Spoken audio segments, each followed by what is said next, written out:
The morning started like every other morning on Riverside Ranch, with the smell of hay, coffee, and the distant lowing of cattle settling into the southern pasture. Marcus Webb stood on the weathered porch of his family's 200-acre property, watching the sunrise paint the Texas landscape in shades of amber and rose. At 38, with lines around his eyes that came from years of squinting into sun and wind, he'd inherited this place from his father 3 years ago. It wasn't glamorous. It didn't make him rich, but it was his. He was about to head inside for his second cup of coffee when his phone buzzed. The text came from his ex-wife's number, but it wasn't from her. It was from someone named Brittany Chen, his ex-wife's best friend and lifestyle coordinator. The message was a wall of text without a single period or capital letter that wasn't a pronoun. "Hey Marcus, so excited to reach out about this amazing opportunity for you. Your ex-wife Sandra mentioned you have a gorgeous property and I'm planning an exclusive pool party for Saturday and I think your ranch would be absolutely perfect for it. Luxury vibes, boutique experience, very high-end clientele. We'd rent your space for $500 and it would be so good for exposure. Let me know ASAP because slots are filling up fast. Can't wait to connect. Nail Sparkles." Marcus stared at the message for a full 30 seconds. Then he deleted it. He didn't hear from Brittany Chen again until Friday afternoon. By then, she'd somehow gotten his email, his Instagram, and had apparently called his ranch's main line 3 times. The voicemail she left was breathless, frantic, and absolutely unhinged. "Marcus, hi, it's Brittany. So I know you didn't respond, but I'm so confident this is going to be incredible. I've already told everyone about your property. I mean, Sandra showed me pictures and it's like honestly perfect. So the party is tomorrow and we need to do a walkthrough this evening, like around 5. I'm bringing my aesthetic team and will probably need to move some things around on your property to make space for the pool and the DJ booth and the inspirational backdrop. But honestly, it's going to be so good for you. People are going to see your ranch and think you're this exclusive venue guy. Okay, call me back." Marcus didn't call her back. Instead, he called Sandra. His ex-wife answered on the second ring, which meant she'd been waiting for him to call. After 4 years of marriage and 2 years of divorce, they'd reached that peculiar equilibrium where they could still read each other's silences. "Please tell me Brittany Chen is not planning to throw a pool party at my ranch," he said without preamble. There was a pause, a very specific pause that told him everything he needed to know. "Marcus, listen. That's a yes. She called me last week asking about you and your property, and I might have mentioned that you had a lot of land. And yes, maybe I showed her some pictures, but I genuinely didn't think she'd. Went. Tomorrow, evening setup, parties from 8 to midnight. She said she already tried to reach you multiple times." Marcus pressed his fingers to his temples. This was the thing about Sandra. She was kind to a fault, which meant she was also naive to a fault. She believed in the good in people, believed everyone deserved a chance, believed that saying yes to things usually worked out better than saying no. It was one of the reasons he'd fallen in love with her. It was also one of the reasons their marriage had ended. She'd said yes to a job opportunity in Austin without consulting him. She'd said yes to couples therapy, even though Marcus could tell she'd already mentally checked out. She'd said yes to the divorce because it seemed like the mature, kind thing to do. "Sandra, I need you to call her back and tell her." "I already did. She said she has everything under control and she'll have insurance coverage and the guests will sign waivers. Marcus, she's a professional event planner. I checked her Instagram. She has like 15,000 followers." "I don't care if she has 15 million followers. I didn't agree to this." "I know, I'm sorry. I should have asked you before I said anything." Sandra's voice had taken on that careful tone, the one she used when she was trying to manage his mood. It made him want to scream. "But it's just one night. What's the worst that could happen?" Marcus thought about his sprawling property, his herd of Holsteins that were already skittish from the changing season, his beautiful barn that had been renovated at significant expense, his newly laid sod that he'd spent 3 weekends installing. He thought about a bunch of drunk 20-somethings stumbling across his property at midnight, leaving trash, breaking things, being generally destructive in the way that people with no respect for private property tended to be. "Call her back," he said quietly. "Tell her no." "Marcus." He hung up.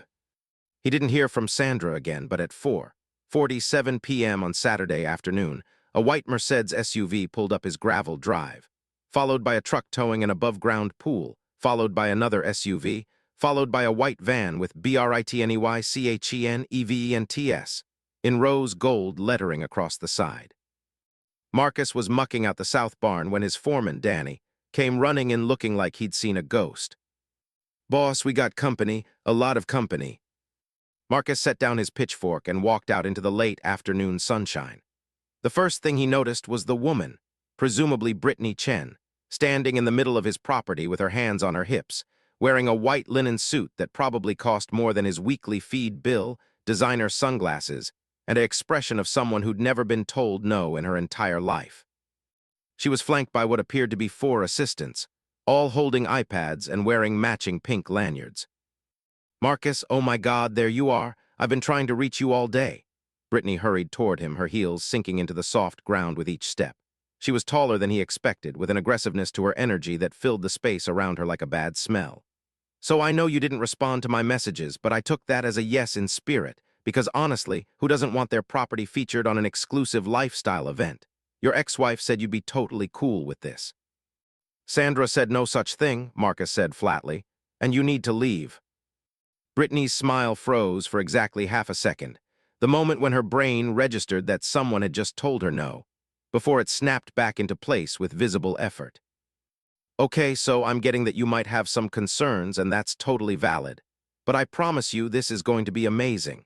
We have 200 guests coming, all very high-end, very affluent. Your property is going to be." "Leave now." "Look, I understand you're having cold feet, but legally. There is nothing legal about this. You do not have permission to be on my property. You do not have permission to set up a pool. You do not have permission to hold an event here. I'm asking you one more time to leave before I call the sheriff." Brittany's assistants had stopped moving. The air had shifted into something uncomfortable and real. For just a moment, Marcus saw something flicker across her face. A real emotion instead of the performative brightness, something that looked like genuine shock that someone wouldn't defer to her. Then she tucked her hair behind her ear and smiled again, sharper this time. "You know what? Fine. But Sandra's going to be very disappointed. And honestly, for someone who clearly doesn't have a lot going on, this could have been really good publicity for you." She turned on her heel and walked back to her team, where she had a quick, heated conversation that Marcus couldn't hear but could absolutely read in body language. Her assistants started loading equipment back into the van. The pool company looked confused. It was clear that none of them had anticipated actual resistance. Marcus watched them pack up, feeling the tension drain from his shoulders. He'd won. That was it. Just a minor skirmish with someone who'd mistaken his kindness for weakness, and now she was leaving. He was thinking about what he'd make for dinner when Brittany's voice carried across the property, sharp and pitched loud enough to carry. "You know what? Fuck this. I have a party tomorrow and I can find somewhere else. But you're going to regret this, Marcus. I have 200 people who were counting on me, and now you're going to look like the asshole." She got into her Mercedes, slammed the door hard enough that Marcus heard it from 50 feet away, and hit the gas. Gravel exploded beneath her tires. She peeled out of his driveway like she was competing in a demolition derby, leaving her assistants to chase after her, shouting. Danny appeared at Marcus's shoulder, shaking his head. "That was intense," Danny said. "It's over now," Marcus replied, and he meant it. He genuinely believed it. Marcus should have known something was wrong when his cattle started acting strange on Sunday morning. The herd had always been relatively calm. Holsteins weren't naturally aggressive, but they were prey animals, which meant they spooked easily. It was around 6 in the morning when he noticed them bunched together in the north pasture, their body language tense, occasional snorts and stamps indicating distress. He'd been dealing with cattle for 15 years, and he knew the difference between normal herd anxiety and something more serious. This felt personal, targeted. By 8 o'clock, Marcus had driven the perimeter of his property and found the cut in his western fence, a clean, deliberate slice through 3 strands of wire, the kind of cut that didn't happen by accident. The gate to the south pasture had been left open. His blood pressure spiked in a way that made him lightheaded. The cattle hadn't gotten out yet, but someone had made it possible. Someone had deliberately sabotaged his fencing, and Marcus had a very specific idea of who that someone was. He pulled out his phone and called Sandra. "Did you give Brittany your access code to my property?" he asked the moment she answered. "What? No, Marcus, what?" Someone cut my fence, opened my gates, my cattle could have scattered across the county. Oh my God, no, Marcus, I would never. I swear I didn't give her anything. When she left your place, I called her and told her that was completely unacceptable and we were no longer friends. I blocked her number. Marcus believed her. He'd heard the genuine shock in her voice. That didn't make him feel better. Someone needs to learn a lesson, he said quietly. Marcus, don't do anything stupid. Just call the sheriff. This is sabotage. This is illegal. But Marcus had already hung up.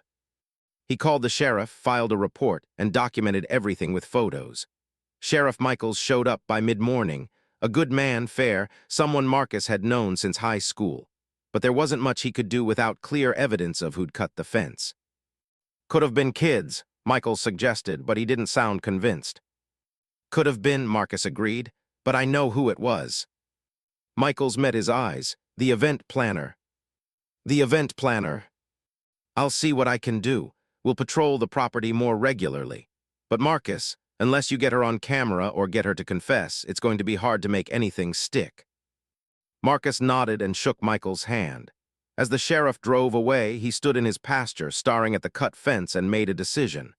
Brittany Chen wanted to play games. She wanted to test him. She wanted to see if she could cross a line and get away with it.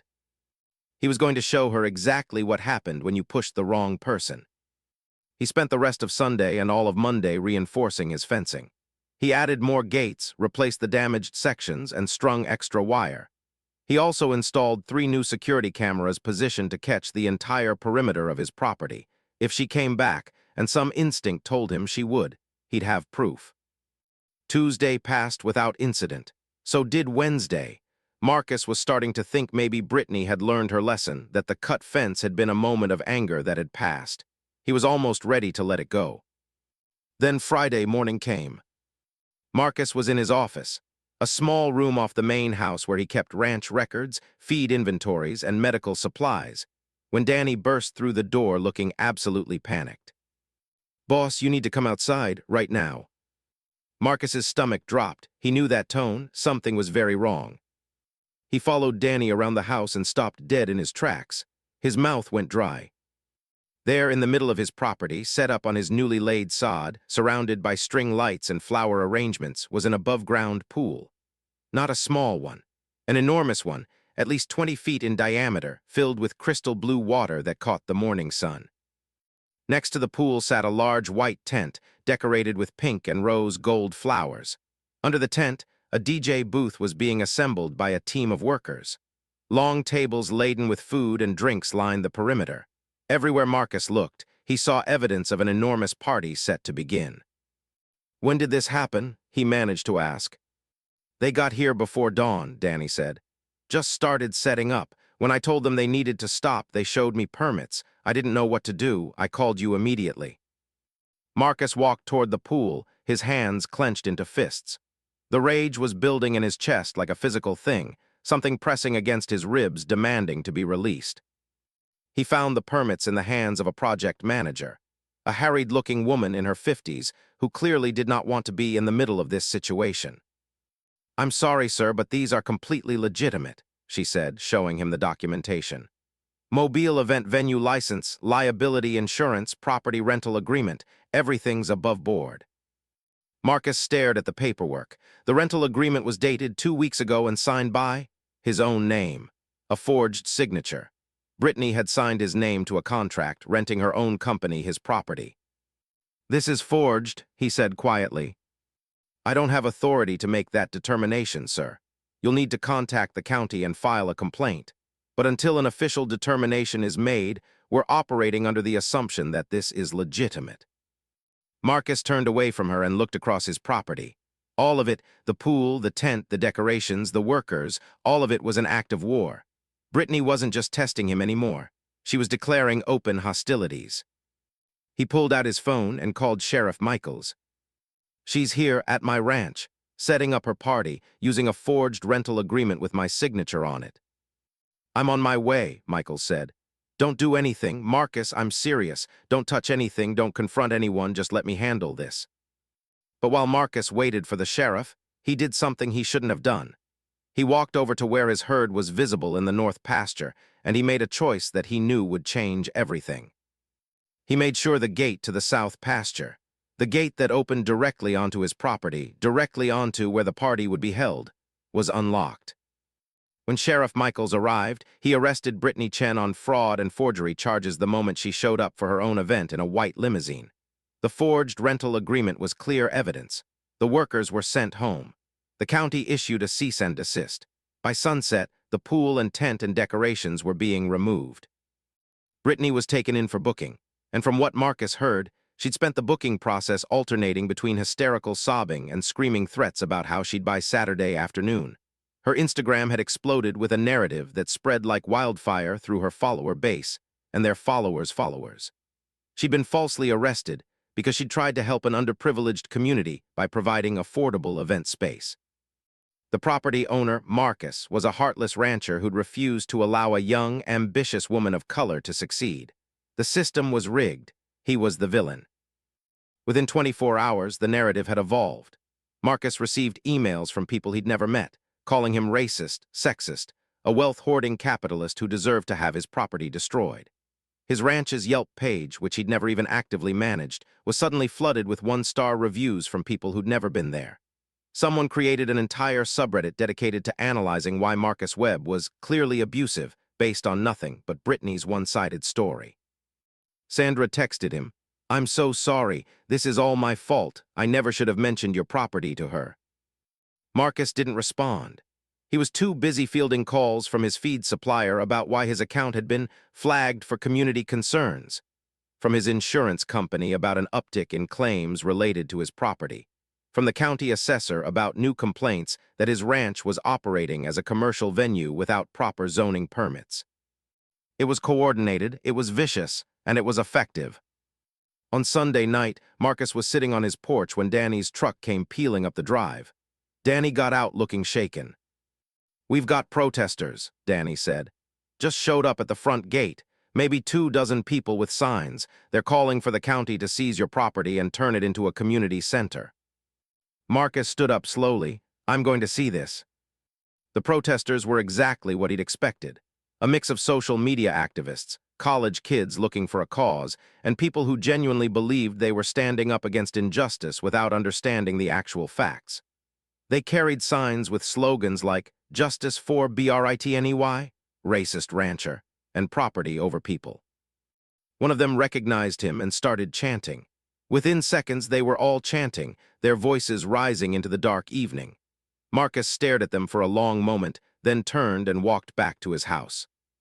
He called Sheriff Michaels again. "They're not technically breaking any laws," Michaels said apologetically. "They're on public road property, not your private property.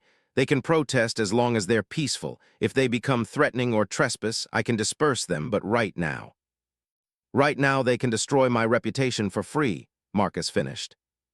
"I'm sorry, Marcus, this situation, it's gotten out of control."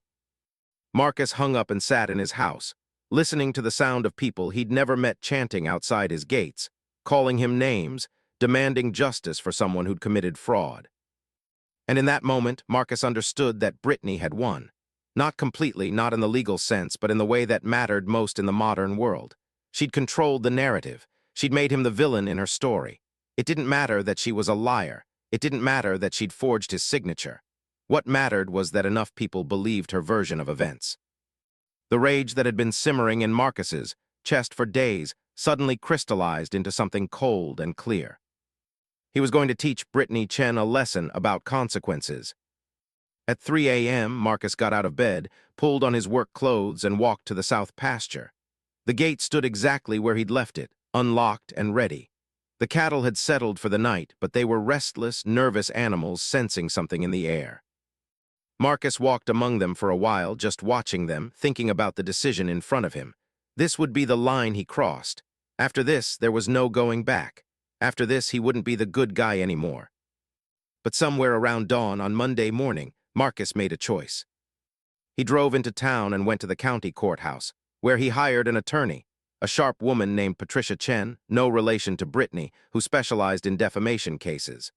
Patricia listened to everything, reviewed all of Brittany's social media posts, and when she was done, she smiled a thin, predatory smile. "We have a case," Patricia said. "Defamation, public disparagement of character, tortious interference with business relations. I can have initial paperwork filed by end of week. But Marcus, I need to ask you something. Are you prepared for this to get much, much uglier before it gets better?" Marcus thought about the cut fence, the forged contracts, the protests at his gates, the emails calling him a racist, the reviews from strangers destroying his reputation. Patricia Chen filed at 2 p.m. on a Friday, right before the weekend news cycle when Brittany's legal team couldn't scramble to respond quickly.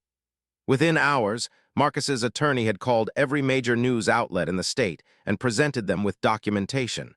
The forged rental agreement, the falsified insurance claims, the evidence of the fence being deliberately cut, everything. What had been a simple, oppressed woman versus wealthy man narrative suddenly became a complex story about fraud, forgery, and deliberate sabotage. And perhaps more importantly, it became a story that had receipts. By Monday morning, the national conversation had shifted. Brittany Chen was now being called out by journalists who'd bothered to actually investigate her claims. Her Instagram had been flooded with angry comments from people who felt manipulated. Several brands that had been about to announce sponsorships with her quietly dissolved the partnerships. But the real damage came from her own followers. Brittany had built her empire on being a girl boss who couldn't be stopped. Her followers had believed in that narrative. When they realized they'd been lied to, when they understood that the story she'd sold them was actually about a woman who'd committed multiple felonies out of spite, the betrayal turned them vicious. Marcus watched it happen with an uncomfortable mixture of satisfaction and guilt. What he didn't know, what he couldn't have predicted, was that Brittany would decide that Marcus hadn't suffered enough. He found out on Thursday when his insurance broker called him, voice tight with stress. "Marcus, we need to talk about your property. We've had 3 claims filed against your liability insurance in the past 24 hours. Someone is claiming they were injured during an event on your property. Someone else is claiming property damage, and a third person is claiming assault." "That's impossible. No one's been here." "I know, but that's not going to stop the claims process. You're going to need to provide statements, documentation, surveillance footage. This is going to be expensive and time-consuming regardless of whether the claims are valid." Marcus felt cold understanding settle into his bones. Brittany was filing fraudulent insurance claims. She was creating victims that didn't exist. She was adding more false narratives on top of the original false narrative. When he called Patricia, she wasn't surprised. "It's desperation," Patricia said. "She's realized she's losing. The defamation case against her is solid. Her legal team knows they're going to have to settle, so she's doubling down trying to find any way possible to retaliate. File a police report for the fraudulent insurance claims. We'll add that to the civil case. Marcus, we're going to bury her."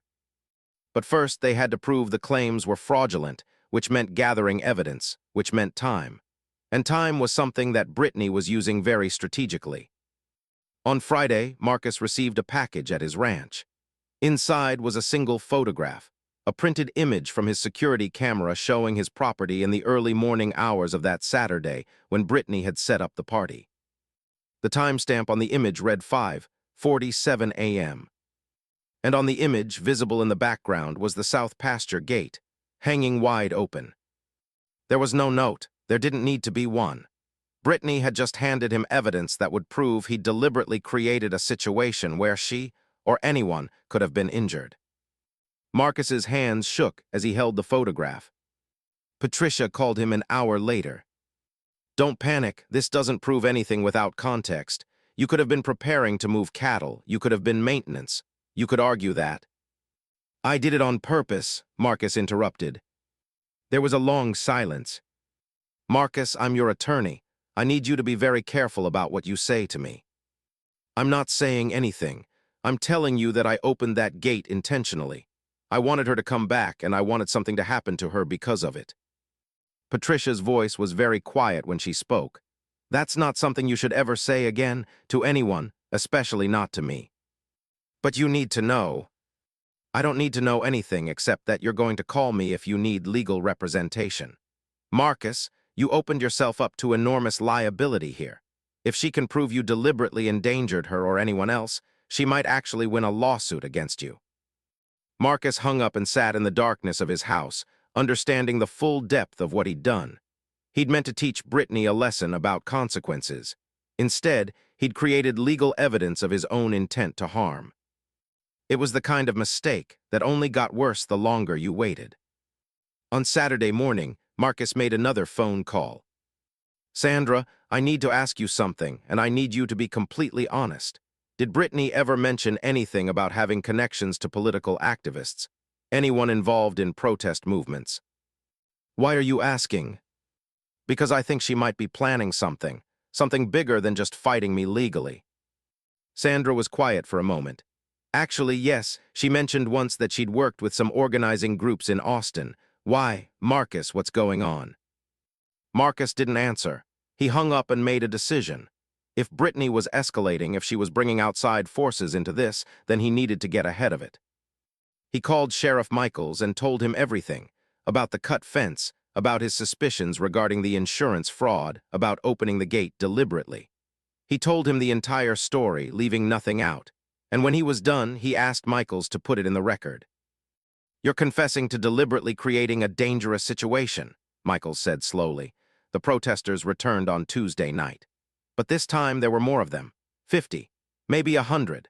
They had signs and chants and someone with a megaphone, and they were coordinated in a way that suggested organization beyond simple social media outrage.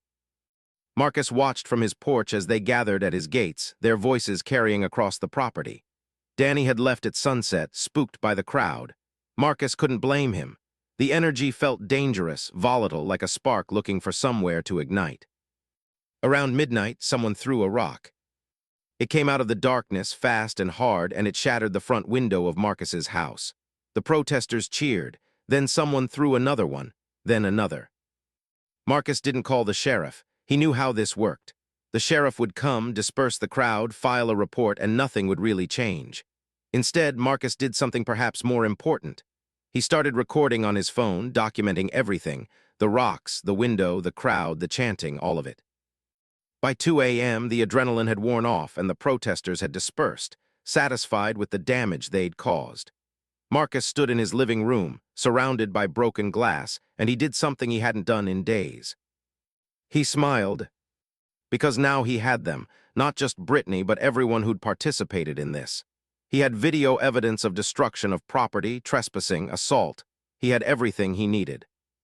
The next morning, Patricia came out to the ranch, reviewed the footage, and her expression shifted from concern to cold fury. "This is excellent," she said, which was perhaps the most terrifying thing Marcus had heard from her. "This is the kind of evidence that wins cases. Marcus, you're going to own her after this. Criminally and civilly, you're going to destroy her financially and legally. She'll never recover from this." "I don't want to own her," Marcus said quietly. "I just want her to understand that actions have consequences." "Oh, she's going to understand that very clearly." Patricia filed additional criminal complaints with the sheriff. She filed an additional civil suit for property damage. She sent cease and desist letters to anyone she could identify in the protest videos. And she updated the media, making sure that every journalist who'd written about Brittany's story now understood the full scope of what she'd orchestrated. The narrative shifted again.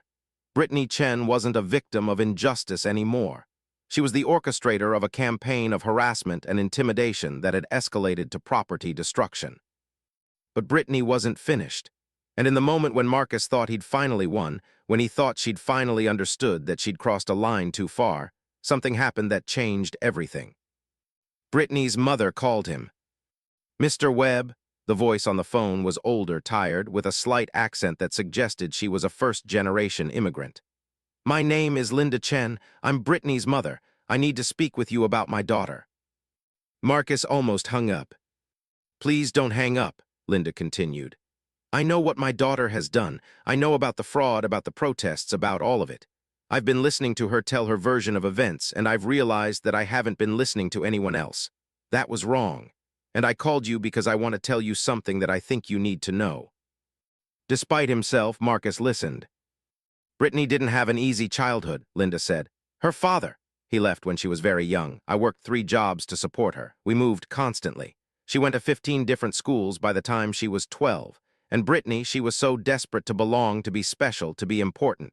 She would convince herself that she was destined for amazing things, but every time she tried to build something, it would fall apart. And instead of looking at her own role in those failures, she'd blame external circumstances. She'd blame the system, blame other people, blame anything but herself. Marcus listened, hearing something in Linda's voice that he recognized. It was the sound of a parent witnessing their child's self-destruction. "What do you want from me?" he asked. "I want you to know that I'm going to talk to Brittany. I'm going to make her understand what she's done, and I'm going to try to make this right. But I also want to ask you something. When you win, and you will win, Mr. Webb, what are you going to do with that victory? Are you going to bury her completely? Or are you going to let her have the opportunity to rebuild herself from the wreckage?" Marcus didn't answer immediately. He thought about the cut fence, the forged contracts, the broken windows, the protests.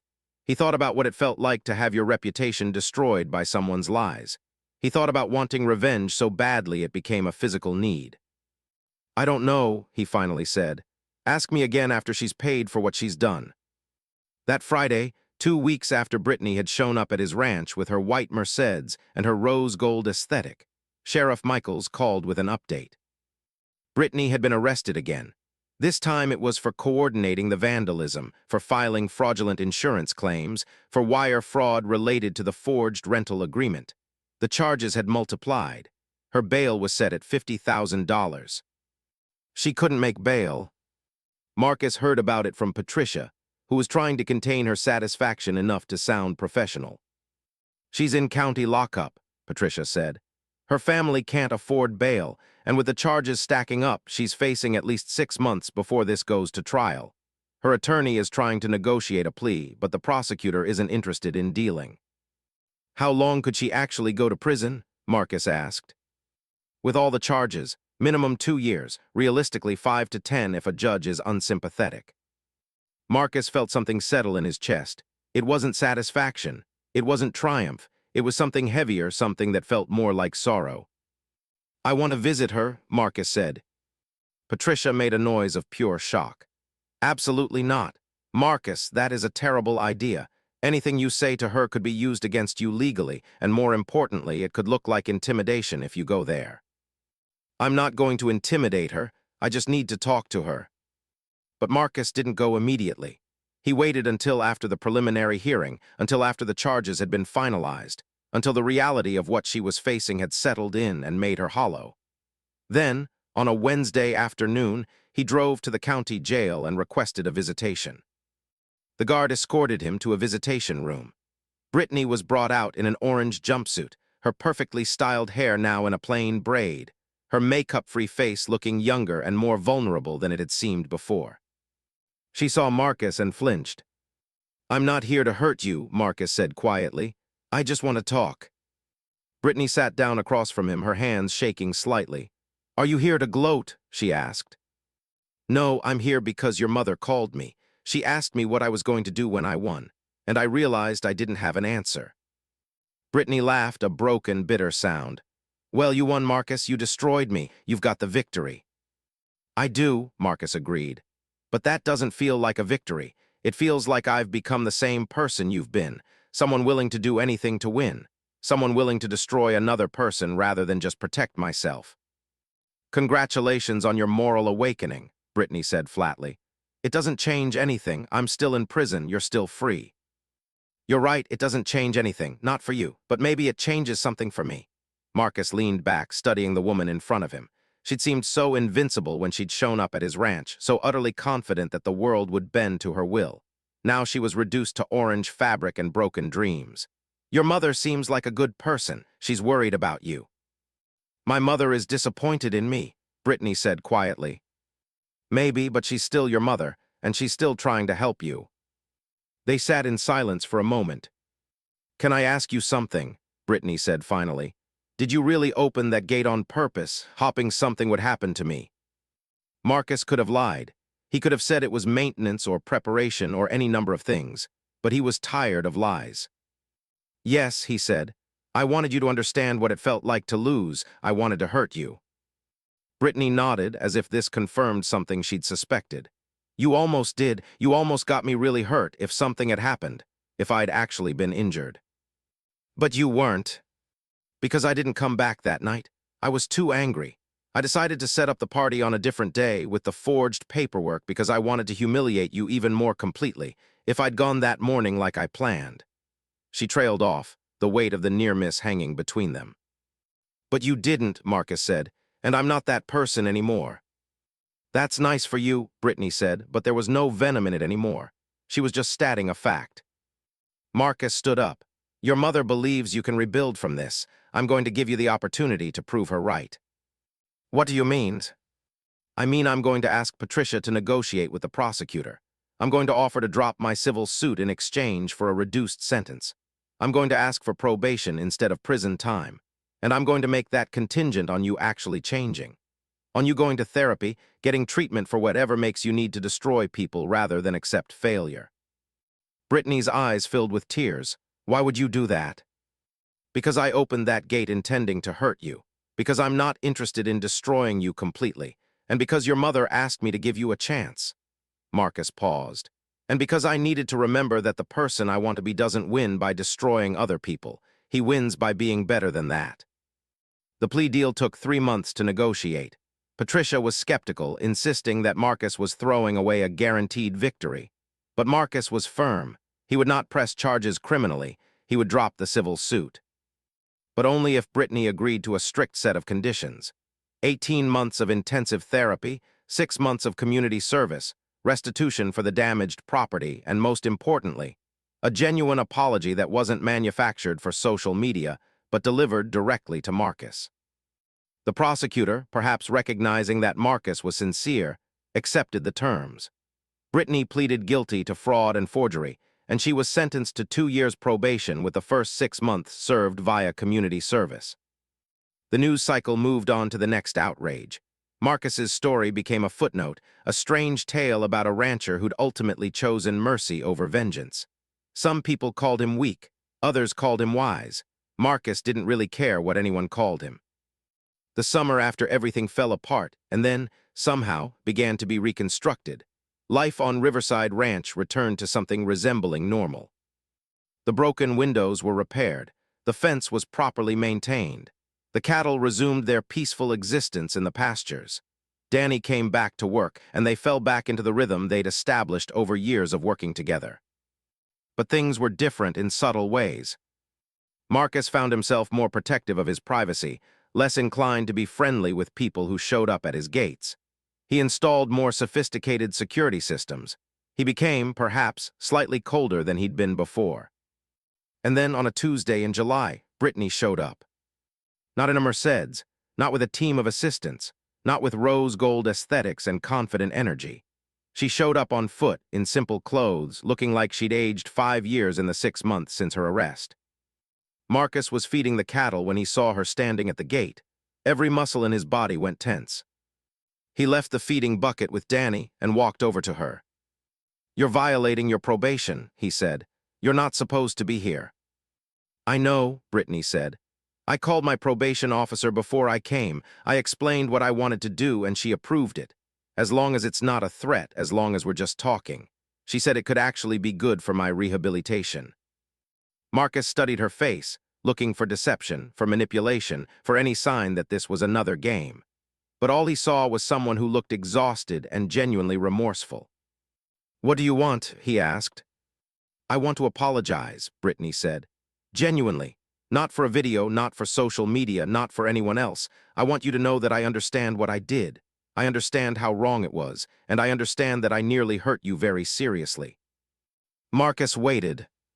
"I've been in therapy for 6 months," Brittany continued. "And my therapist helped me understand something. When I showed up at your ranch that first time and you said no, I had a choice. I could have accepted that. I could have found somewhere else to have my party. But instead, I decided that you were the villain in my story, that you were wrong and I was right, and I was justified in doing anything necessary to prove that. And once I made that choice, I couldn't stop. Every action I took made me more certain that I was justified in the next one." She paused, looking at her hands. "I cut your fence," she said quietly.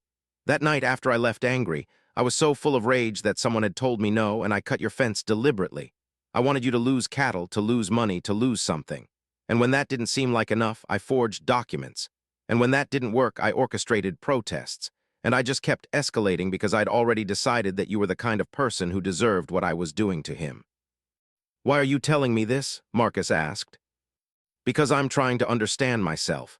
And part of understanding myself is acknowledging what I did and how it affected you. My therapist suggested that the best way to do that was to apologize to you directly. Not because it would help me, but because it's the right thing to do. Marcus felt something shift inside him. He'd expected Brittany to try to justify herself, to make excuses, to frame this as something done to help her in some way. But there was something in her sincerity that felt genuine. The gate, Marcus said. I opened it on purpose too. I wanted something to happen to you. I know, your attorney told my attorney, and I understand why. I understand that I pushed you into a place where you stopped being rational and started being vengeful. That's on me. Brittany met his eyes. And I'm trying to not be that person anymore. I'm trying to be someone who can accept failure without destroying the people around me. And I know I don't deserve your forgiveness, but I'm asking for it anyway. They stood there in the Texas heat, on opposite sides of Marcus's gate, and Marcus made a decision. He opened the gate. Come inside, he said. Let me show you something. He walked her back to the pasture where his cattle grazed. Brittany followed, confused. Do you see those cows? Marcus asked, pointing to a particular group of Holsteins near the water trough. Those are the ones that almost escaped when you cut the fence. That one there, the one with the white mark on her face, her name is Dolly. She's been with me for 8 years. She's had 3 calves. She's not just a cow to me. She's family. When you cut that fence, when I opened that gate, we both risked her life. We both risked all of them. Brittany stared at the cattle, understanding dawning on her face. I didn't even think about that, she whispered. No, you didn't. You were too focused on being right, on proving that I was wrong, on winning. And that's what I'm telling you because it's something I had to learn too. When you decide that winning is more important than everything else, you become capable of hurting things you never intended to hurt. Innocent things. They stood in silence for a while.